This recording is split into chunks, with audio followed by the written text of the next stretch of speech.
it's Shell from Scrap Secrets and welcome back to my channel.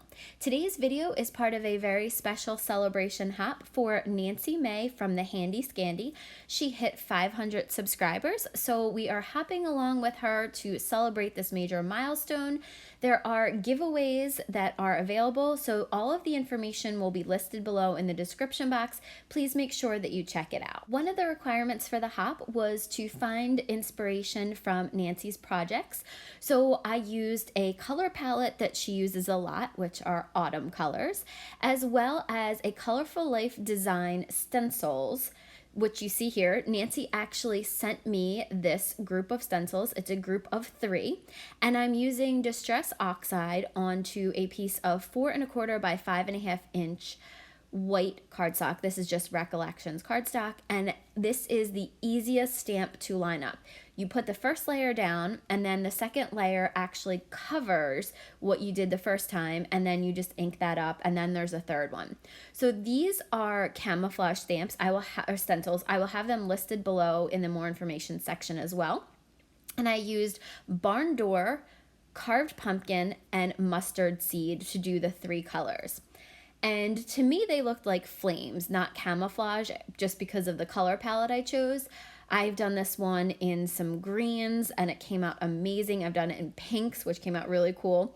But I decided that I was going to use color palettes that Nancy liked. And she likes more of the fall and autumnal colors. So I decided to go with these 3, which are out of my comfort zone, but they're very Nancy. So I was inspired by the colors that she used as well as some stencils.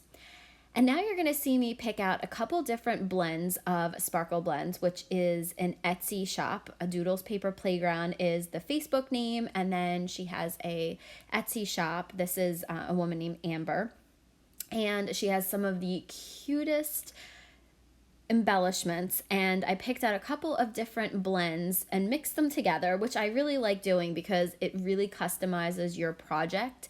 So you'll see that I am just picking out a couple different ones. I will leave them below in the more information section, as well as the link to Amber's shop over on Etsy, so that you guys can go over and check them out, because I think it came out really, really cute. So if you couldn't guess, we are making a shaker. This is going to be a full panel shaker, but the twist here is we're going to be using a sandwich bag to do this. So I know a lot of people will use old packaging. I didn't have any, so I was like, I want to do a full panel, but I couldn't figure out what I wanted to use, and I was actually putting away leftovers from dinner, and I'm like, hey, this would work. So you'll see in a minute how I do it, but I thought, I've never seen anybody use a sandwich bag before. Well, can't hurt to try it, and spoiler alert, it actually does really work pretty well. Oh, you can just see I'm going back to the first one. I believe this is Lemonade, and I'm going back in to pull out a little bit more of the yellow. I did some reds, some yellows, and some oranges to match the distress colors that we used, which were, again, Barn Door, Carved Pumpkin, and Mustard Seed. So I didn't really have any mustard seedy yellows, but I just tried to use the colors as best as I could. I actually used some fall ones. I believe this is a Halloween blend, and it just came out really, really well. I liked the mix of colors from the blends in there, and that's what one of my favorite things to do is kind of, like I said, make my own custom mixes. So there are lots of prizes. Be sure to check out everyone on this hop. Click on the hashtag in the video description to see everybody's videos. All right, so now comes the part that I was, pretty excited about. So this is the smaller sandwich bag. This is like the actual sandwich bag. The other one's a gallon bag.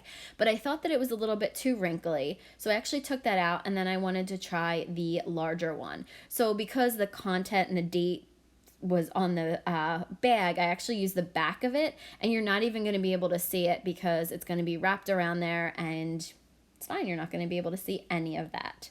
So, because it's a 4 1/4 by 5 1/2 inch card. So I'm just going to cut off some of the excess, and then I'm going to glue down the pieces. Now, you don't have to use the entire thing. I did kind of cut off the corners there. I mitered the corners just to make it a little bit less bulky, because I didn't want it to stick off of the card base too much. So you'll see that I pulled it as tight as I possibly could. I left that one side open so that I could pour the sequins into it.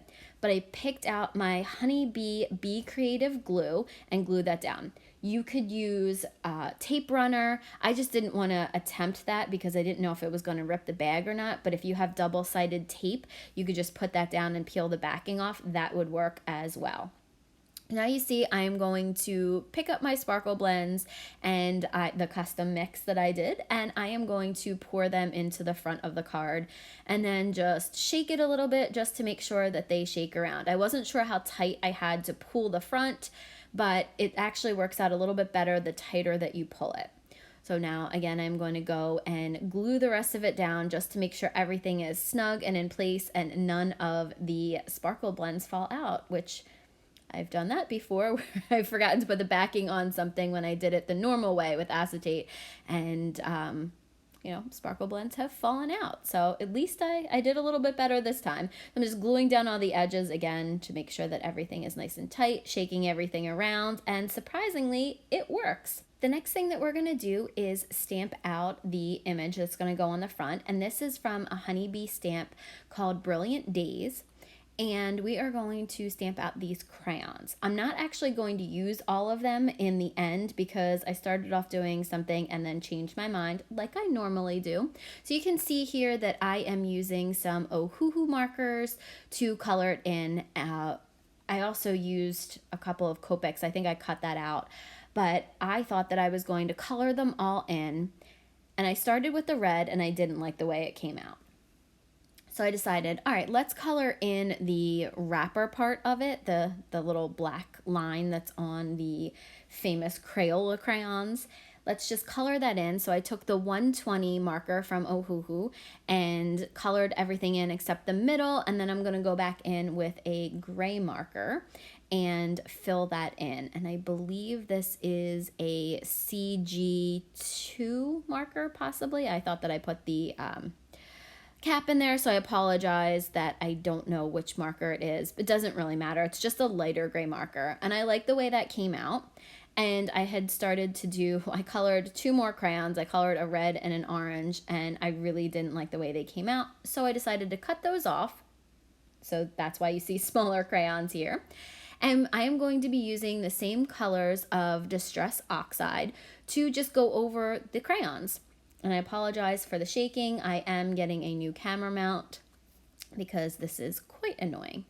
Oh, I go back and I thought I was going to do the carved pumpkin, but then I decided to go back with the mustard seed and then to do the lightest one first and then come back in with the yellow or the orange and blend the two out. So that was the barn door, mustard seed, and now carved pumpkin.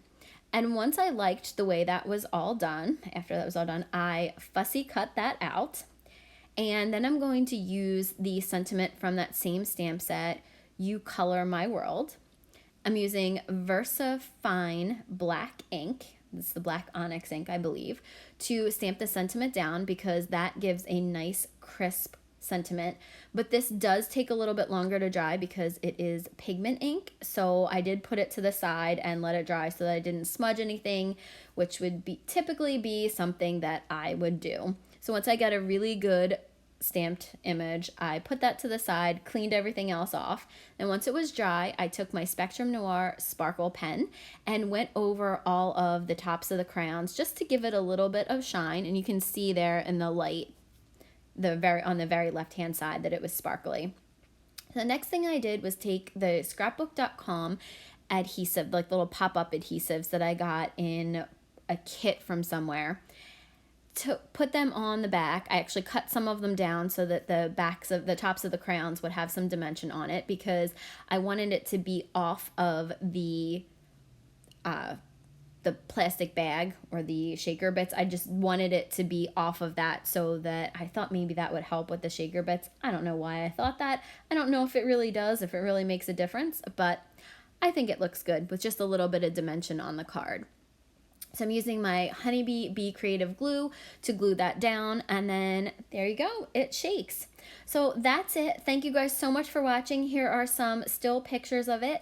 I hope that you are enjoying this hop. Please make sure you read all the information in the description box so that you know how to be entered to win. And I will see you guys again real soon for another video.